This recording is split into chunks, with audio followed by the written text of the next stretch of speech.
Student welcome to net crackers. मैं अनुराग शर्मा इस channel पे आप सभी का स्वागत करता हूँ। स्टूडेंट 10 मोस्ट इम्पॉर्टेंट पीवाईक्यूज की सीरीज में आज हमारी ये चौथी वीडियो है जहां पर हम पब्लिक एडमिनिस्ट्रेशन से जुड़े 10 इम्पॉर्टेंट क्वेश्चंस की बात करेंगे। इससे पहले दो वीडियो जो है पार्ट 1 एंड पार्ट 2 में हमने पॉलिटिकल थ्योरीज के क्वेश्चंस को डिस्कस किया। पार्ट 3 में हमने पब्लिक एडमिनिस्ट्रेशन का फर्स्ट पार्ट कवर किया और आज पार्ट 2 पब्लिक एडमिनिस्ट्रेशन का है। सीरीज की ये चौथी वीडियो है जहां पर हम 10 और इम्पॉर्टेंट क्वेश्चंस को डिस्कस करने जा रहे हैं। हमारे सबसे पहले क्वेश्चन की तरफ बढ़ते हैं हम। यहां पूछा गया है which of the following are the anti goals of new public administration. निम्नलिखित में से कौन से नवीन लोक प्रशासन के विरोधी लक्ष्य माने जाते हैं। दैट मीन्स के जो न्यू पब्लिक एडमिनिस्ट्रेशन है उसके हिसाब से जो ठीक नहीं माने जाते, उसके विपरीत, उसके एंटी माने जाते हैं। पहला है एंटी पॉजिटिविज्म, सकारात्मक विरोध। जी बिल्कुल, ये माना जाता है। ठीक है। एंटी टेक्निकल, बिल्कुल, ये भी जो है आप कह सकते हैं कि जो न्यू पब्लिक एडमिनिस्ट्रेशन है उसके हिसाब से ये भी एक एंटी गोल में आता है। एंटी हायरार्कियल, बिल्कुल ये भी ठीक है।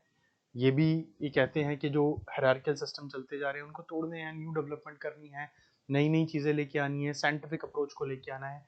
एंटी वैल्यूज ये नहीं है, क्योंकि वैल्यूज की तरफ तो अभी भी फोकस है।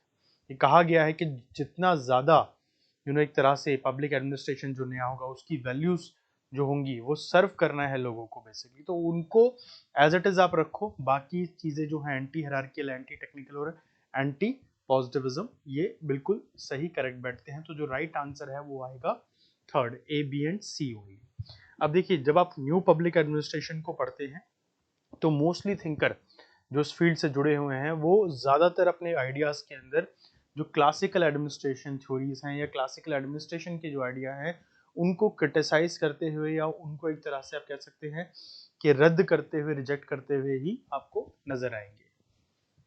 अगले क्वेश्चन की तरफ हम बढ़ते हैं। क्वेश्चन नंबर 2 में पूछा गया है who among the followings make a distinction between the public administration and the private administration. निम्नलिखित में से किसने सार्वजनिक प्रशासन और निजी प्रशासन के बीच में अंतर किया है, public and the private administration. चार नाम आपको दिए गए हैं, Paul Appleby, L D. White, Herbert Simon, sir Joy Stamp. चार नाम यहाँ पर दिए गए हैं। तो जो राइट आंसर है, ठीक है, वो एक्चुअली कॉम्बिनेशन में हमें बनाना है, तो वो होगा Paul Appleby and L D. White. Paul Appleby and L D. White जो हैं इन्होंने ही अपने विचारों में, अपने आइडियाज के अंदर जो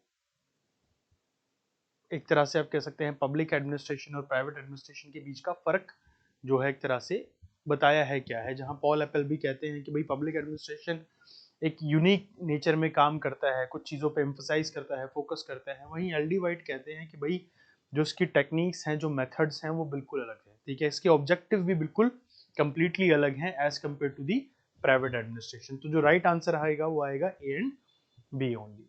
अब देखिए, पब्लिक एडमिनिस्ट्रेशन अपने आप में एक ऐसा सब्जेक्ट है जो बहुत सारे चैलेंजेस के साथ डील कर रहा है।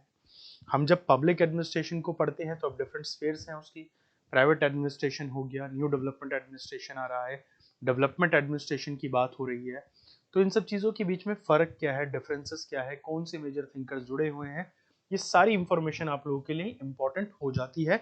इसी के साथ आप लोगों के लिए एक और इम्पॉर्टेंट इंफॉर्मेशन ये हो जाती है कि अगर आप जनवरी 2025 में होने वाले यूजीसी नेट एग्जाम के लिए प्रिपेयर कर रहे हैं, पॉलिटिकल साइंस आपका सब्जेक्ट है, तो ऐसे में नेट क्रैकर्स आपके लिए लेके आया एक बहुत ही यूनिक क्रैश कोर्स को, जिसमें सिर्फ 3500 की फीस में आपको मिलेगा आपका कंप्लीट कोर्स, जिसके अंदर हम लोग कवर करेंगे रिकॉर्डेड फॉर्म में सभी लेक्चर्स को, सभी वो लेक्चर्स जो कि अगर आप एक यूजुअल कोर्स के साथ जुड़ते हैं जो आपको 8 से 15 हज़ार तक के कोर्सेज मिलेंगे, वो सारे लेक्चर्स यहाँ पर आपको मिलेंगे। साथ ही साथ आपको पीडीएफ नोट्स मिलेंगे जो हेल्प करेंगे आपकी प्रिपरेशन को बूस्ट करने में। इसी के साथ साथ जो इम्पोर्टेंट करंट अफेयर्स होंगे आपके पेपर से जुड़े, हम उनको भी डिस्कस करेंगे। साथ ही साथ हम लोग यहाँ पर टेस्ट सीरीज को कंडक्ट कराएंगे जो कि कवर करेंगी पेपर 1 और पेपर 2 दोनों को ही। तो अगर आपका भी सपना है जनवरी 2025 में होने वाले एग्जाम को क्वालिफाई करने का, नेट जेआरएफ लेके आने का, किसी बड़ी यूनिवर्सिटी में देश की पढ़ाने का एज अ असिस्टेंट प्रोफेसर, तो जरूर से इस कोर्स के साथ जुड़िए और अपने सपनों को पूरा कीजिए। साथ ही आप हमारे साथ जुड़ सकते हैं हमारी ऐप ई कक्षा के थ्रू, या आप हमारे व्हाट्सएप नंबर 7042809970 पे कांटेक्ट कर सकते हैं हमें, आप व्हाट्सएप कर सकते हैं हमें। साथ ही आप हमारी जो टेलीग्राम है उसके साथ भी जुड़ सकते हैं, जहां इस तरह की लेटेस्ट अपडेट आपको ऑन टाइम मिलती रहे। मुझे उम्मीद है कि आप अपनी इस पढ़ाई को, इस जर्नी को कंटिन्यू रखेंगे और हमारा साथ ये मेक श्योर करेगा कि आपके आने वाली जो जर्नी है वो बहुत ज़्यादा एक फ्रूटफुल डेस्टिनेशन तक आपको लेके जाए। चलिए अब इसके बाद हम लोग अपने अगले क्वेश्चन की तरफ बढ़ते हैं। यहाँ पूछा गया है Taylor's concept of mental revolution stands for. अब टेलर की साइंटिफिक मैनेजमेंट थ्योरी तो बहुत इंपॉर्टेंट मानी जाती है, और ऐसे में टेलर ने कौन सा कॉन्सेप्ट दिया था जो कि मेंटल रेवोल्यूशन के नाम से जाना जाता है बेसिकली। तो यहाँ पर 4 ऑप्शन आपको दिए गए हैं: restricted output and cooperation, cooperation, harmony and the restricted output, harmony and the cooperation, economic cooperation and restricted output. This is not the right answer, this is not the right answer, this is not the right answer. The right answer is harmony and the cooperation. अभी कहते हैं कि ये एक ऐसा method होगा जिससे ना सिर्फ ओवरऑल प्रोडक्टिविटी इंक्रीज होगी, वो ज़्यादा इफेक्टिव होगी, ज़्यादा एफिशिएंट हो पाएगी। ऐसे में जो वर्कर्स हैं उनकी भी रिस्पॉन्सिबिलिटी बनेगी कि वो मैनेजमेंट के साथ कोऑपरेट करें, एफिशिएंसी को इम्प्रूव करने में हेल्प करें, साथ ही जो प्रोडक्टिविटी है उसको बढ़ाने में भी हेल्प करें। वहीं पे जो मैनेजमेंट है, टॉप लेवल मैनेजमेंट, उसका काम ये होगा कि वर्कर्स का ध्यान रखा जाए, उनकी सेफ्टी सिक्योरिटी का ध्यान रखा जाए, प्रॉफिट शेयरिंग उनके साथ दी जाए और एक एथिकल मॉरल जो बिहेवियर है उसको मेंटेन किया जाए। तो इस क्वेश्चन का आंसर है हार्मनी एंड द कोऑपरेशन। अब टेलर की साइंटिफिक मैनेजमेंट थ्योरी को अगर आप पढ़ रहे हैं, किसी भी थिंकर के आइडियाज को आप यहाँ पढ़ रहे हैं, तो 3 चीज़ों का ध्यान आपको रखना है। अगर कोई इंपॉर्टेंट राइटिंग इससे जुड़ी हुई है तो उसको डेफिनेटली ध्यान रखना है। साथ ही कॉन्सेप्ट के अंदर किन चीज़ों पे फोकस किया गया है उसको एक समराइज करके आप एक टॉपिक के तौर पर प्रॉपर बना सकते हैं। चलिए अब इसके बाद हम बढ़ते हैं अगले क्वेश्चन की तरफ, 4 की तरफ आते हैं। पूछा गया है कि which of the following are trends noticed by the Fredericks in the comparative public administration. 4 option आपको दिए गए हैं। ऑल्दो आई थिंक इस क्वेश्चन में एक स्लाइड मिस हो गई है, क्योंकि ये इस तरह से होना था कि 1 एंड 2 ओनली, 2 एंड 3 ओनली, इस तरह से हमें चूज करना था आंसर में, बट हम यहीं पर इसको डायरेक्टली देख लेते हैं।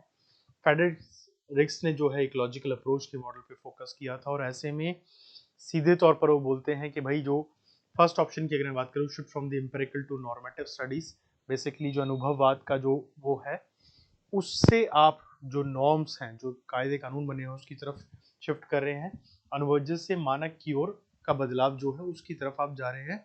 तो जो अनुभववाद की बेसिस पे है उसमें कहते हैं कि भाई जो एग्जिस्टिंग आइडियाज हैं, पुरानी जो चीजें हैं उसके बेसिस पे चीजों को ठीक करना, या जो मान के एजम्पशन लेके चल रहे हैं उनके बेसिस पे चलना, उनकी जगह पर ऐसे जो रूल और जो नॉर्म्स हैं, ठीक है। उदाहरण के तौर पर आज मैं आपको ऐसे बताता हूँ कि ये एम्पेरिकल टू नॉर्मेटिव का एग्जांपल मैं बताता हूँ। आज के टाइम पर अगर कोई भी चीज़ की गणना करनी है, स्पेक्यूलेट करना है, तो साइंटिफिक तरीके से होती है स्पेक्यूलेशन, बट पहले के टाइम पे उस स्पेक्यूलेशन साइंटिफिक तरीके से नहीं होती थी, एक्सपीरियंस के बेस पे होती थी।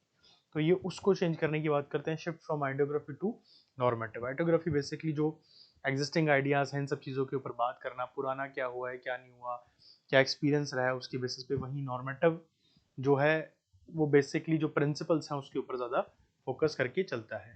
तो जो राइट आंसर होगा इसका वो होगा A and B, A and two, ये जो है ये 2 होंगे। तो ये जो क्वेश्चन है उसमें जैसा मैंने कहा कि इसकी एक स्लाइड में शायद 4 ऑप्शन होने चाहिए थे, उसमें 1 एंड 2 ओनली, 3 एंड 4 ओनली, या 1 2 3 ओनली, इस तरह करके होता। तो जो राइट आंसर है वो आएगा 1 एंड 2 ओनली। चलिए अब इसके बाद अगले क्वेश्चन की तरफ मूव करते हैं। यहाँ पूछा गया है, in this book administration in developing countries the theory of prismatic society rig mention the following point.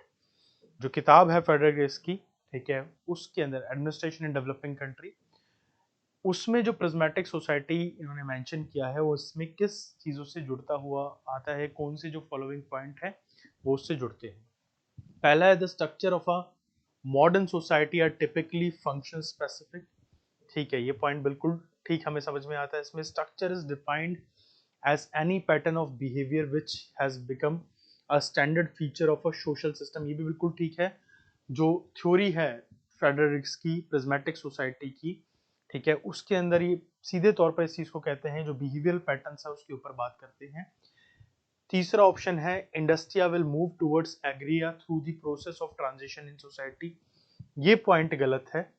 Reason ये है कि इन्होंने ऐसा कभी नहीं कहा था कि भाई इंडस्ट्रीज जो है वो एग्रीगेट कि एग्रिया की तरफ बढ़ जाएंगी। उल्टा ये कहते हैं कि जो एग्रिया का एक तरह से ट्रांजिशन है वो इंडस्ट्रिया की तरफ होगा, तो ये पॉइंट गलत है। चौथा पॉइंट है although the image of a agria and resembled the model of fused society, the two construction are by no means identical. That means कि जो एग्रिया कम्युनिटी है या जो सोसाइटी की बात करते हैं वो, और फ्यूज सोसाइटी मतलब ऐसा सिस्टम जहाँ सब पुराना चल रहा है। ठीक है, मैंने जब लास्ट वीडियो बनाई थी तभी मैंने आपको बताया था कि फ्यूज सोसाइटी क्या थी, जो पुराना सिस्टम फॉलो कर रहे हैं। ठीक है ना। फिर आती है फ्यूज के बाद डिफ्रेक्टेड एक सोसाइटी आती है जहाँ नई नई चीज़ें आ चुकी हैं, सब बदल चुका है, स्कोप है चीज़ों का। और फिर आती है प्रिज्मेटिक सोसाइटी जो कि फ्यूज से डिफ्रेक्टेड की तरफ जाने का एक बेसिकली ट्रांजिशन की फेज में जो है। ठीक है, तो यहाँ पर जो राइट आंसर इसका होगा वो होगा ए, बी एंड डी ओनली। सी इसका करेक्ट आंसर नहीं है, तो 1 is the correct answer. Clear.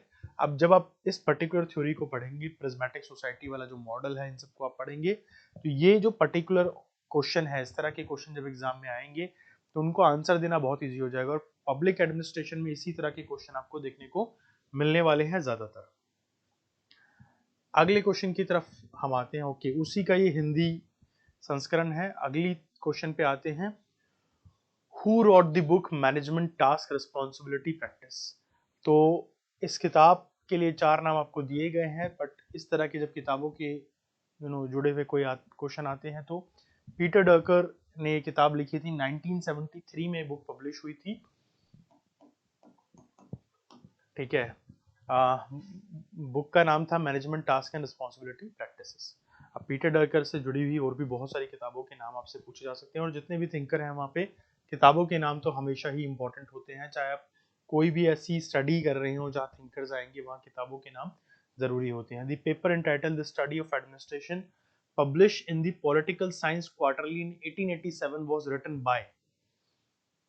Paper लिखा गया था जिसका नाम था study of administration, published in the political science quarterly 1887। I think कोई भी समझदार बच्चा जिसको ये डेट दिख रही है या फिर ये नाम दिख रहा है वो इजीली आंसर कर सकता है।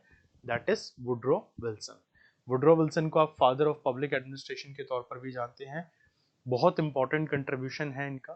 ठीक है, पब्लिक एडमिनिस्ट्रेशन एक सब्जेक्ट के तौर पर अकेडमिक्स में जो डेवलप हो पाया उसमें इनका कंट्रीब्यूशन बहुत इंपॉर्टेंट माना जाता है। साथ ही इंटरनेशनल रिलेशन जब हम पढ़ते हैं तो वहाँ पर एक प्रोग्राम जो इन्होंने लाए के आए थे, which is known as the 14 point programme, उसमें भी इनका कंट्रीब्यूशन बहुत मेजरली इंपॉर्टेंट माना जाता है। स्टूडेंट, अपने अगले क्वेश्चन की तरफ हम बढ़ते हैं। यहाँ हमसे पूछा गया है the book the intellectual crisis in America public administration deals with. सबसे पहले तो अब जब कभी भी राइटिंग्स की किताबों की बात करते हैं तो उनसे जुड़े हुए थिंकर्स हमारे लिए बहुत जरूरी होते हैं। तो Vincent Ostrom and Barbara Elon द्वारा इस किताब को लिखा गया है।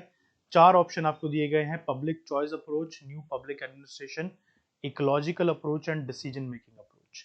तो जो राइट आंसर आएगा वो आएगा पब्लिक चॉइस अप्रोच।